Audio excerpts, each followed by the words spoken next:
বলা হয়ে থাকে যে ১১ সময় যে নির্বাচনটা হয়েছিল সেটি সমঝোতার ভিত্তিতে হয়েছিল এবং সেই সমঝোতার সময়টিতে যে ভুলগুলো করা হয়েছিল এবার সেই ভুলগুলো করা হয়। আবার এইবার যে ভুলগুলো করা হয় ত্রয়োদশ জাতীয় সংসদ নির্বাচনে ঠিক এইরকমই একটা ফলাফলের আশা বিদেশি যারা নেগোসিয়েটর ছিলেন তারা ২০১৮ সনে করেছিলেন, কিন্তু সেটি যে কোনো কারণে সম্ভব হয়। তো সেই বিষয়গুলো পরের ব্যাপার।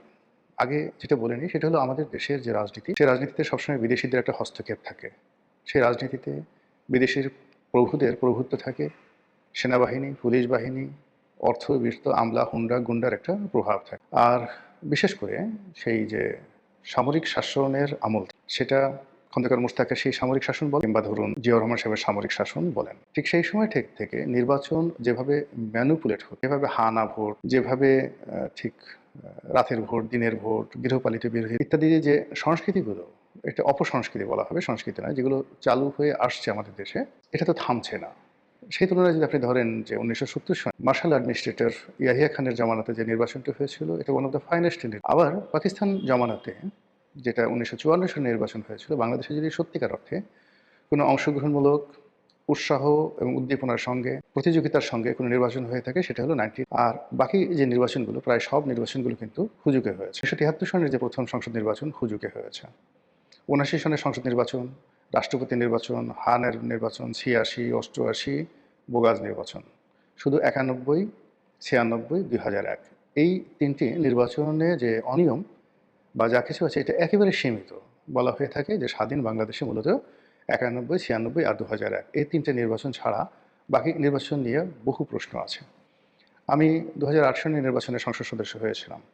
আমারও এলাকাতে প্রতিযোগিতা ছিল, কিন্তু এখন অবস্থার দৃষ্টিতে যেটা মনে হচ্ছে যে গলাচিপা দশমিনাতে যে প্রতিযোগিতা ছিল বা ভোট ছিল এটা সারা বাংলাদেশে এই দৃশ্য ছিল না।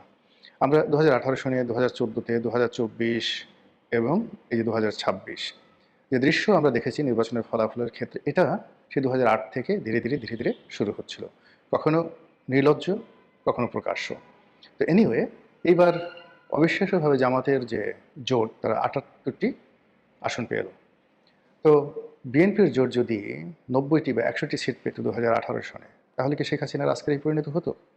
কারা তাকে সেই দিন এই কাজ করতে দেয়নি?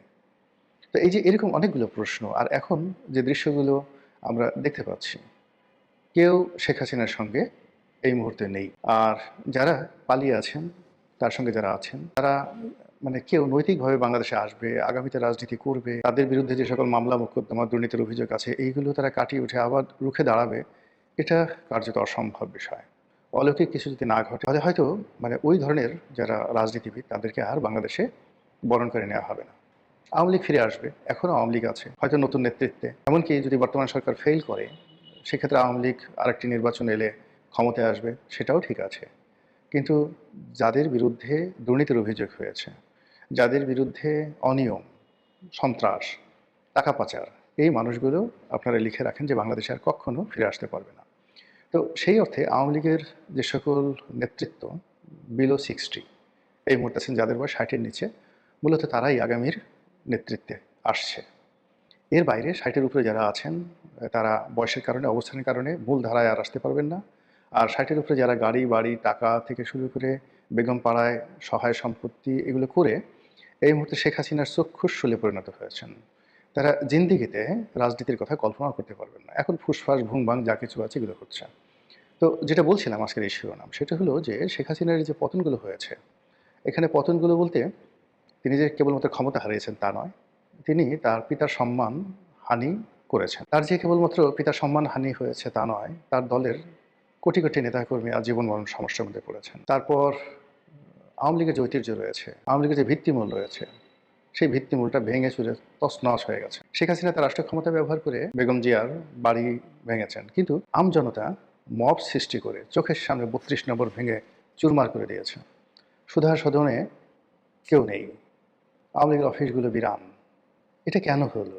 কিভাবে হলো? এই বিষয়গুলো আলোচনা করতে হবে আওয়ামী লীগকে, এবং একই সঙ্গে আলোচনা করতে হবে বর্তমান যারা আছে তাদেরকে।